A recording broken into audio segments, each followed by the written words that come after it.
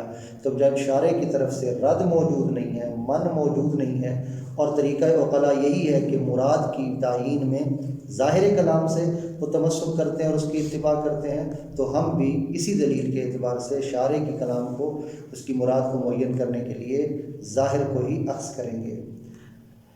اگر کوئی یہ کہتا ہے کہ ہو سکتا ہے شارع نے جو ہے وہ منع کیا ہو یا شارع کے نزدیک کوئی اور طریقہ ہو متکلم کی کلام میں اس کی مراد کو معین کرنے کا، جو ان عقلاء کی طریقے سے ہٹ کر ہو، تو کہتے ہیں اگر کوئی ایسا طریقہ ہوتا تو وہ ہمیں بھی ملتا۔ بہت ساری چیزیں نقل ہو کر ہمارے پاس آئی ہیں۔ اگر سیرت عقلاء سے ہٹ کے، طریقہ عقلاء سے ہٹ کے جو ان کا طریقہ مستقر ہے، کوئی اور راہ ہوتی متکلم بولنے والے کی کلام کو، اس کی مراد کو معین کرنے کے لیے، تو وہ ہمارے سامنے ظاہر ہو جاتا۔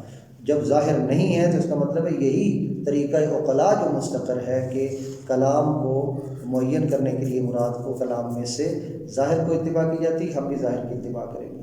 اب یہ مصنف کا نظریہ ہے کہ ہماری دلیل ہے کہ طریقہ عقلاء مستقر ہے کہ تعیین مراد کلام میں ہم ظاہر کو اخذ کرتے ہیں، اور یہ ان کی دلیل ہے۔ اس کے مقابلے میں مختلف جو ہیں وہ تفاصیل بیان کی گئی ہیں اور کہا گیا ہے کہ ہر جو ظاہر ہے اس کو اخذ نہیں کیا جاتا، یعنی عقلاء ہر کلام کے ظہور کو اخذ کر کے اس سے مراد کو معین نہیں کرتے ہیں، بلکہ خاص قسم مراد ہے اور تفصیل کے ساتھ مراد ہے۔ سیرت عقلاء اس بات پر قائم نہیں ہے کہ جو بھی کلام ہو اس کے ظاہری معنی کا اتباع کرتے ہیں مراد کو معین کرنے کے لیے، بلکہ کچھ تفاصیل ہیں، 4 قسم کی یہاں پر انہوں نے تفاصیل ذکر کی ہیں، بالکل بسیط سا معنی ہے، مشکل معنی نہیں ہے۔ پہلی تفصیل یہ ذکر کی ہے مصنف نے، جو ذکر کیا ان کا مطلقاً، وہ اطلاق کے قائل ہے، مطلقاً سیرت عقلاء اس بات پر قائم ہے کہ جب متکلم کلام کرتا ہے تو اس کی کلام کا جو ظہور ہوتا ہے مراد متکلم بھی وہی ہوتا ہے، وہی معین ہے، الا ما خرج بالدلیل، مگر یہ کہ جس پر قرینہ نصب کر دے، مثلا حتیٰ کہ اگر وہ یہ بھی کہتا رہے تو اسدن یرمی، میں نے دیکھا کہ جو شیر تھا وہ تیر چلا رہا تھا، یا رائے تو اسدن فی الحمام وہو یغتسل یا یسبح، میں نے دیکھا شیر کو کہ وہ حمام میں نہا رہا تھا، تو اس کا کیا مطلب ہوا؟ اس کلام کا ظہور بھی کس میں ہے؟ اس کلام کا ظہور بھی اس بات میں کہ حیوان مفترس مراد نہیں ہے، رجل شجاع مراد ہے، تگڑا آدمی مراد ہے۔ تو جہاں کوئی قرینہ موجود نہیں ہوتا انسان ظاہر کلام کو لیتا ہے۔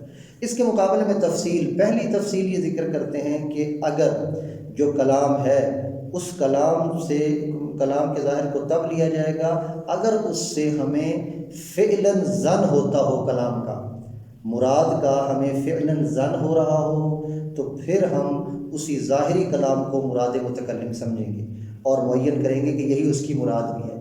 اگر ظن فعلی نہ ہو رہا ہو تو پھر سیرت عقلاء اس ظاہر کلام کی اتباع پر قائم نہیں ہے۔ یہ پہلی تفصیل۔ دوسری تفصیل کیا ہے؟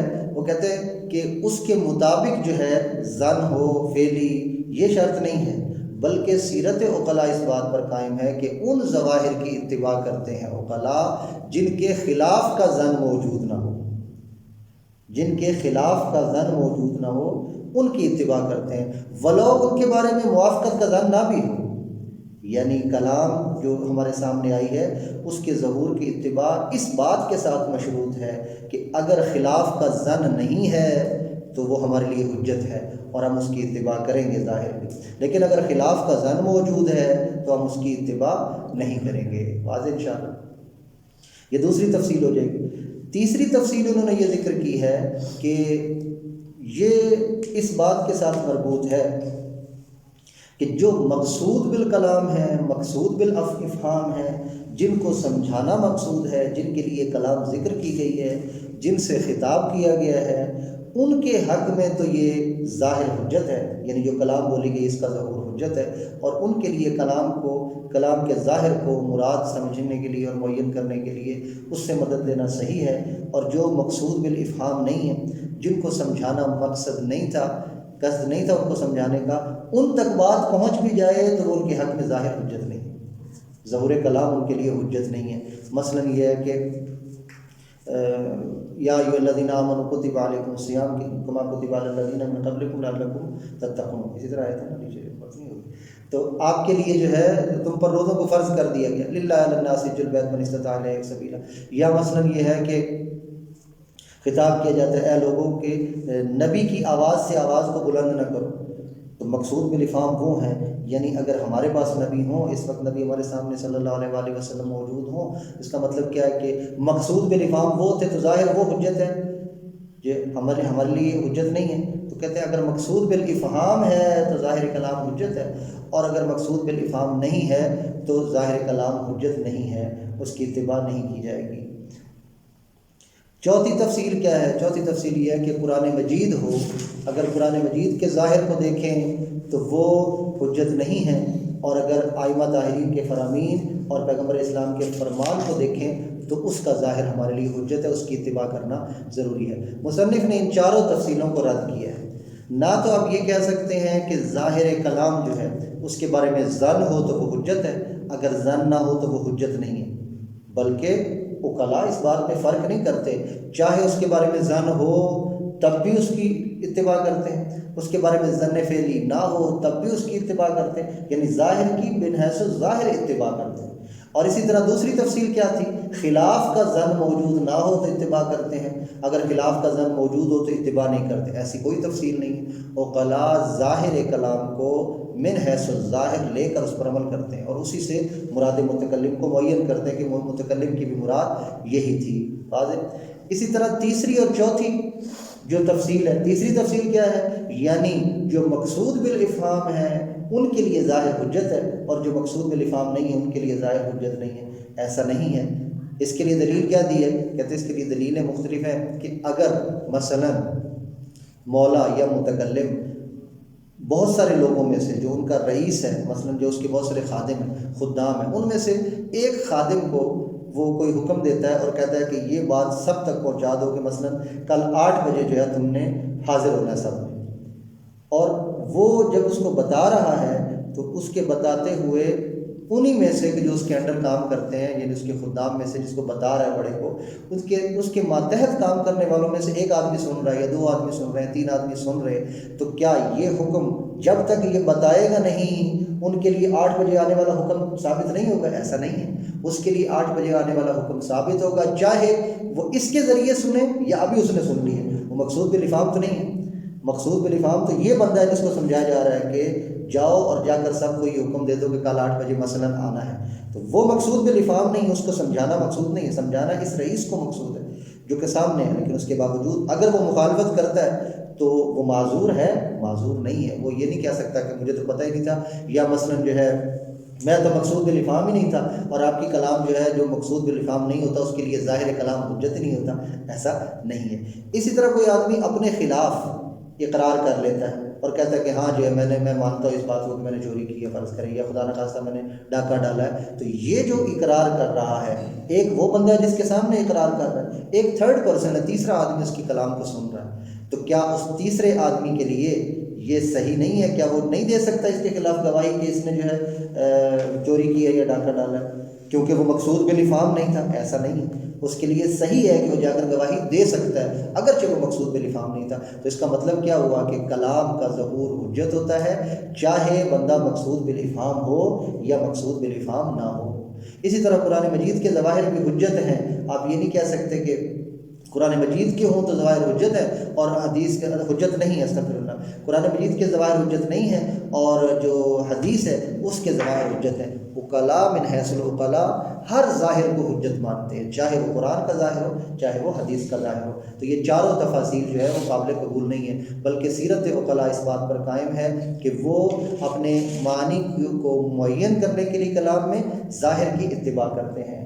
اب اس پورے صفحے میں کوئی مثال موجود نہیں، ویسے بھی صاحب کفایہ جو ہے وہ مثال امثلہ نہیں ذکر کرتے، مثال کی ضرورت ہی نہیں ہے۔ ظاہر آپ سمجھتے ہیں، کوئی بھی جملہ لے لیں، من باب المثال 2-3 مثالیں آپ کو دیں، من باب المثال کوئی بھی آپ جملہ لے لیتے ہیں ان میں سے، تو اس کا مطلب وہی ہوتا ہے جو وہ بول رہا ہے، جو سامنے اس کے مراد ہے، اور اسی کو ہی کہا جاتا ہے۔ آپ یہ دیکھ لیں، یہ عمومی بحث ہے، آپ یہ دیکھیں کہ مثلا سیاسی لوگ جو ہیں ان کی پرانے کلپ کیوں چلائے جاتے ہیں؟ مثلا فلاں موقع پر اس نے کہا کہ بجلی اتنے سالوں میں پوری، اس سن میں فلاں مہینے تک پوری ہو جائے گی۔ اس کا مطلب کیا ہوتا ہے کہ اس کی کلام کا ظاہر حجت تھا، اور اسی لیے بھی اسے آئینہ دکھایا جا رہا ہے کہ تم نے یہ کہا تھا، یعنی اس کی بات کو سچا مانا گیا۔ کیا وہ یہ کہہ سکتا ہے کہ میری نومبر کے مہینے سے مراد دسمبر کا مہینہ تھا؟ نہیں، نومبر سے مراد نومبر ہی تھی۔ اس نے فرض کرو کہ نومبر تک بجلی کا بحران ختم ہو جائے گا، ہم 2021 کے آخر تک یہ بات جو ہے انشاءاللہ مہنگائی کو ختم کر دیں گے مثلا۔ اس کا مطلب کیا ہے؟ یہی مطلب ہے کہ جو بول رہا ہے وہی کلام ہے اور وہی اس کی مراد بھی۔ توجہ فرما رہے ہیں؟ اسی لیے اگر وہ حجت نہ ہو تو پھر اس کو وہ دانہ نہیں دیا جا سکتا۔ یہ ہمارے پاس سامنے موجود ہے کہ انسان پرانی باتیں کیوں ذکر کرتا ہے؟ کیونکہ اس نے وہ بولا ہوتا ہے، ہم کہتے ہیں تیری کلام کا ظاہر حجت تھا۔ اگر وہ یہ کہتا ممکن ہے کہ ایسا ہو، تو اس میں ظہور ہے، یہ بھی آگے بتائیں گے کہ ظہور ہوتا کہاں ہے، کیسے پتہ چلتا ہے کہ یہ ظاہر ہے، یہ بھی آگے ذکر کریں گے کہ ظہور کی بھی شرط ہے کہ ظہور اسے کہتے ہیں۔ آج انشاءاللہ ظاہر جو ظہور ہے اس کے بعد جو ہے اس کی اتباع کرنا ضروری ہے، اور انسان اس سے قطع نظر نہیں ہو سکتا۔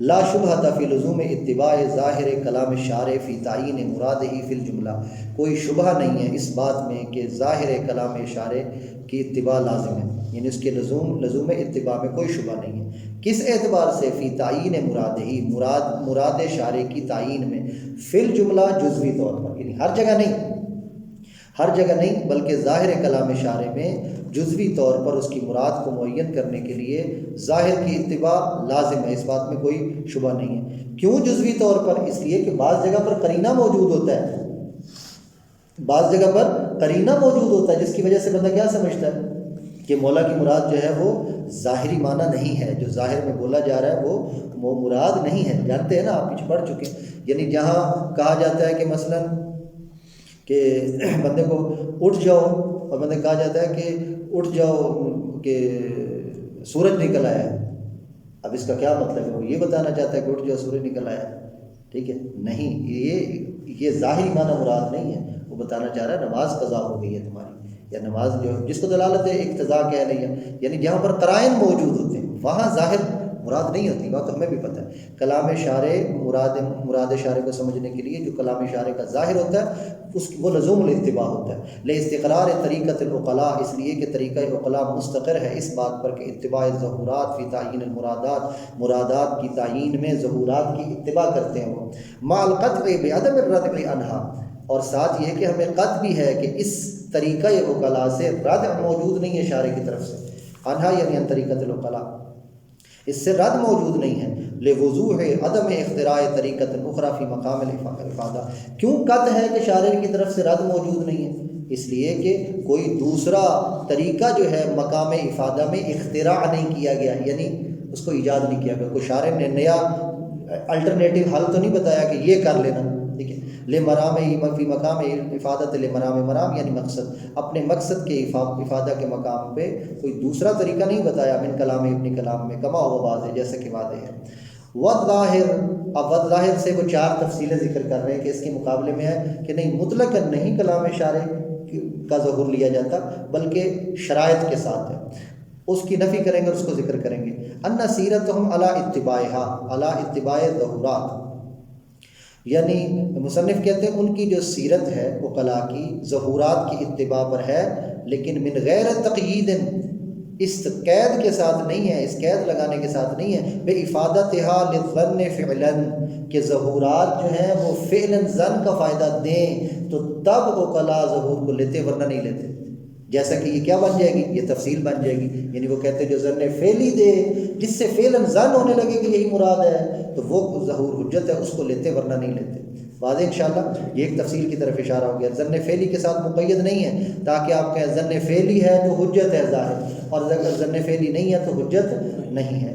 اب دوسری تفصیل، ولا بعدم الظن کذالک علی خلافها، اور نہ ہی ان کی سیرت ظاہر کلام کو لینے پر اس بات کے ساتھ مقید ہے کہ ظن نہ ہو، کذالک، کذالک سے مراد کیا ہے؟ فعلاً، یعنی فعلاً ظن نہ ہو علی خلافها، اس کے خلاف پر، یعنی تب کلام کا ظاہر حجت ہوگا جب خلاف پر فعلاً ظن موجود نہ ہو، ورنہ حجت نہیں ہوگا۔ یعنی کلام کا ظہور تب لیا جائے گا جب خلاف کا ظن موجود نہ ہو۔ کہتے قطعاً ایسا نہیں ہے، نہ تو ظن فعلی کلام کے ظہور میں حجت ہونے کے لیے معیار ہے تاکہ آپ کے اگر ظن ہے تو حجت ورنہ حجت نہیں، اور نہ ہی عدم الظن بالخلاف، خلاف کا ظن، یہ 2 تفصیلیں ہیں۔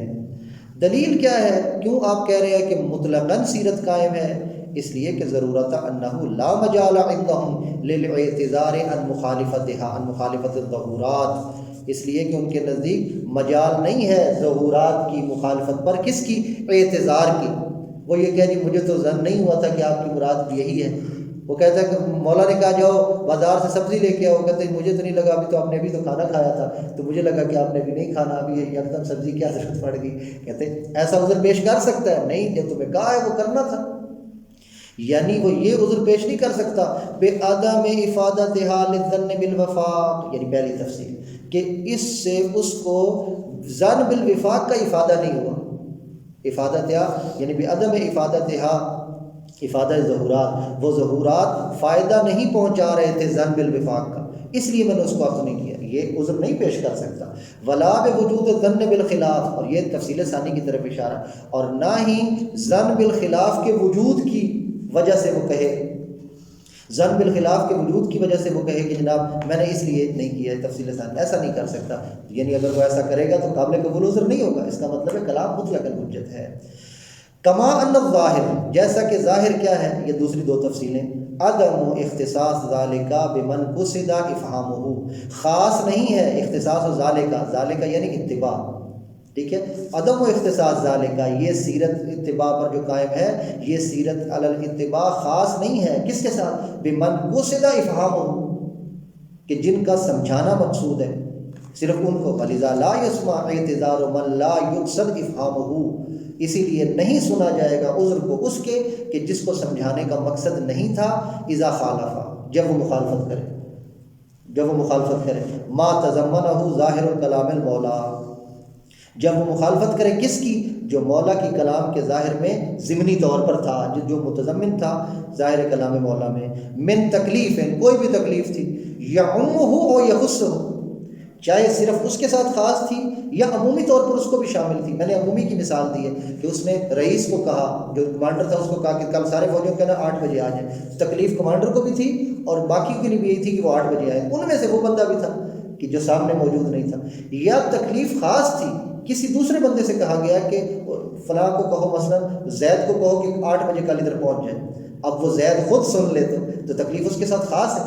تکلیف اس کے ساتھ خاص ہو یا عمومی طور پر اس کو جو ہے وہ تکلیف شامل ہو، اس کے عذر کو یہ نہیں سنا جائے گا کہ یہ مجھے تو پتہ نہیں تھا، مجھے کون صاحب نے مجھے کہا تھا، مجھے تو سمجھایا نہیں تھا، اس کو کہا تھا آپ نے. ٹھیک ہے، ایسا نہیں ہو سکتا. وَيَصِحُّ بِهِ الْاحْتِجَاجُ لَدَى الْمُخَاصَمَةِ وَاللِّجَاجِ، اور صحیح ہے اس کے ذریعے احتجاج کرنا، یعنی دلیل قائم کرنا. لفظ ہے اور بات تو واضح سمجھ آ گئی آپ کو انشاءاللہ. لد المخاصمہ، مخاصمہ یعنی جب آپس میں بحث ہوگی، جھگڑا ہوگا. واللجاج، اور جب یعنی آپس میں کٹ حجتی ہوگی اور ایک دوسرے کے ساتھ بحث ہوگا، بحث ہوگا، بات بڑھے گی، تو اس وقت یہ دلیل دینا صحیح ہے کہ میں نے تمہیں کہا تھا کہ تم نے آنا، تو تم کیوں نہیں آئے؟ وہ کہا جی مجھے کب کہا تھا، آپ نے تو فلاں کو کہا تھا، میں تو مقصود بالافہام تھا ہی نہیں، آپ کی کلام میں حجت ہی نہیں. ایسا نہیں ہو سکتا. تو یہ ساری دلیل کس بات پر ہے کہ کلام ظاہراً مطلقاً حجت ہے، نہ اس کے ساتھ خاص ہے کہ جو مقصود بالافہام ہے. دوسری مثال، کما تشہد بہ صحت الشہادہ بالاقرار من کل من سمعہ، جیسا کہ تشہد بہ صحت کما تشہد بہ صحت الشہادہ، جیسا کہ شہادت کی صحت گواہی دیتی ہے. تشہد بہی صحت الشہادہ، شہادت کا صحیح ہونا اس چیز کی گواہی دیتا ہے. بہی کس چیز کی گواہی دیتا ہے؟ بہی کی ضمیر والا کدھر جائے گی؟ بے عدم اختصاص ذالک بمن قصد افہام، یعنی یہ بات اس کے ساتھ خاص نہیں ہے، اس کی گواہی شہادت کا صحیح ہونا بھی دیتا ہے. کس مورد میں؟ بالاقرار، جہاں پر کوئی بندہ اقرار کرتا ہے. من کل من سمعہ، من سمعہ اقرار، جو بندہ بھی اس اقرار کو سنتا ہے اس کے لیے کیا گواہی دینا صحیح ہے یا صحیح نہیں ہے؟ صحیح ہے. حالانکہ وہ مقصود بالافہام نہیں ہوتا، تھرڈ پرسن ہے، لیکن اس کی گواہی کا صحیح ہونا گواہی دیتا ہے کہ جناب کلام کا ظاہر حجت ہوتا ہے. یہ خاص نہیں ہے اس کے ساتھ کہ جو مفہوم یعنی جو جس کو افہام کا قصد کیا گیا، بلکہ سب کے لیے ہے. ولو قصد عدم افہامہ، اگرچہ کہتے اس کو سمجھانے کا قصد نہیں کیا گیا. فضلا عما اذا لم يكن بصدد افہامہ، چاہے جائے کہ آپ یہ بات کریں کہ اس کو سمجھانے کے وہ درپے ہی نہیں تھا. چاہے جائے کہ ہم وہاں بات کریں کہ جہاں اس کو سمجھانے کے درپے ہی نہیں تھا، وہاں بھی اور جہاں ظاہری طور پر اس کو نہیں سمجھا رہا، ہر دونوں صورتوں میں کیا اس کے لیے گواہی دینا صحیح ہے یا نہیں؟ صحیح ہے. کہتے یہ صحیح ہونا دلالت کرتا ہے کہ کلام کا ظاہر جو ہے وہ اس کے لیے حجت ہے. آخری تفصیل کیا تھی؟ آخری تفصیل ہے ولا فرق فی ذالک بین الکتاب المبین. ذالکہ سے مراد کیا ہے؟ حجیت الظواہر، ظواہر کی حجیت میں فرق نہیں ہے کہ ظاہر حجت ہوتا ہے ہر صورت میں، کتاب مبین کا ظاہر ہو. وأحادیث سید المرسلین، پیغمبر اسلام کی احادیث ہوں، ائمہ طاہرین کی احادیث ہوں. وإن ذهب بعض الاصحاب، یعنی اخباری، اگرچہ بعض اخباری اصحاب جو ہیں یعنی وہ گئے کس بات کی طرف؟ الی عدم حجیت ظاہر الکتاب، کہ ظاہر کتاب کی حجیت موجود نہیں ہے. تو خلاصہ کلام یہ نکلا کہ ظاہر کلام کو قلا کا طریقہ یہ ہے کہ اس کو وہ لیتے ہیں، اس کی اتباع کرتے ہیں، اور اس میں نہ تو وہ اس بات کے پابند ہو کر اتباع کرتے ہیں، اور ظاہر کلام کو لیتے ہیں کہ اگر اس سے ظن فعلی ہو تو تب حجت ہے. نہ اس بات کو لیتے ہیں دوسری تفصیل کے اعتبار سے کہ خلاف کا ظن نہ ہو، نہ اس بات کے اعتبار سے کلام کے ظہور کو حجت مانتے ہیں کہ اگر مقصود بالافہام ہو تو حجت ہے ورنہ حجت نہیں ہے، اور نہ اس اعتبار سے حجت مانتے ہیں کہ احادیث ائمہ اور پیغمبر ہوں تو حجت ہے ظاہر، ورنہ قرآن ہو تو حجت نہیں ہے، بلکہ الگ اطلاق حجت ہے. ادلہ کیا ہے ان کی انشاءاللہ کل پڑھیں گے. وصلی اللہ علی محمد.